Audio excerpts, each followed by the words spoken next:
ចឹងមានតែភាពឈឺចាប់យើងមានតែសេតម្នាក់ឯងចឹងជំរាបសួរអ្នកនរគ្នាខ្ញុំធីម៉ូថេអ្នកនរគ្នាស្គាល់ខ្ញុំហើយបាទយប់នេះគឺរៀងប្លែកបន្តិចព្រោះខ្ញុំចង់និយាយរឿងមួយទាក់ទងជាមួយនឹងរឿងស្នេហាទីទីក៏មានស្នេហាដែរប៉ុន្តែខ្ញុំចង់និយាយស្នេហាមួយដែលជូរចត់ស្នេហាដែលយើងស្រឡាញ់គេម្នាក់ឯងស្នេហាដែលយើងខំគាប់ចិត្តគេ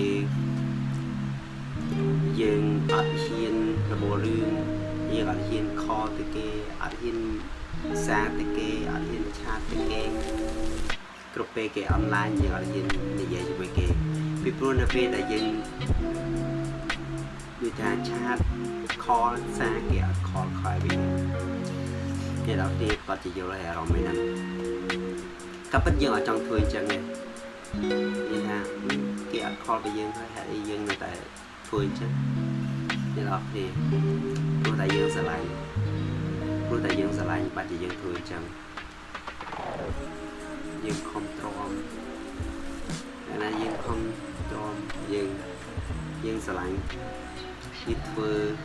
បាទប៉ុន្តែបើសិនជាគេប្រាប់ថាអូខេយើងអត់ស្រឡាញ់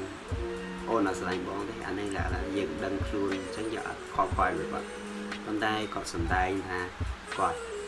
ដូចជាមានចិត្តលើយើងខ្លះៗអញ្ចឹងណាអញ្ចឹងនៅពេលដែលយើងខកខ្វាយនៅពេលដែលយើងបារម្ភពីគាត់នៅពេលដែលយើងចង់ take care ពីគាត់យើង good night យើង good morning have a good day have a good night every day and every night យើងតែតែធ្វើអញ្ចឹងប៉ុន្តែលទ្ធផលដែលយើងទទួលបានគឺអត់ដូចចិត្តគេ don't care គេអត់ខលពីយើងតែម្ដងគេអត់រវីរវល់ជាមួយនឹងយើងតែម្ដងអូខេអ្នកនរគ្នាអញ្ចឹងមានតែភាពឈឺចាប់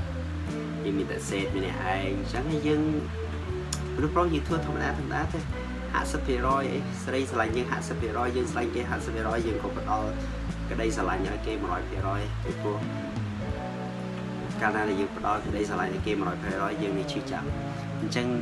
យើងត្រូវមើលដែរបាទអ្នកណាដែលយើងត្រូវផ្ដល់ក្តីស្រឡាញ់100%គឺចាំយើងផ្ដល់ឲ្យគេបាទយើងមើលទៅមនុស្សណាដែល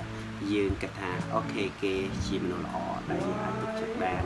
អូខេគេជាអ្នកដែលស្រឡាញ់យើងដែរអូខេយើងមិនស្រឡាញ់គេតែម្នាក់ឯងទេគឺយើងស្រឡាញ់ចិត្តនឹងចិត្តទាំងពីរនាក់អូខេអានឹងចាំយើងផ្ដល់សេចក្តីស្រឡាញ់100%ហើយដល់ពេលដែលយើងដល់ចិត្តជាច្រើនតែណាអូខេ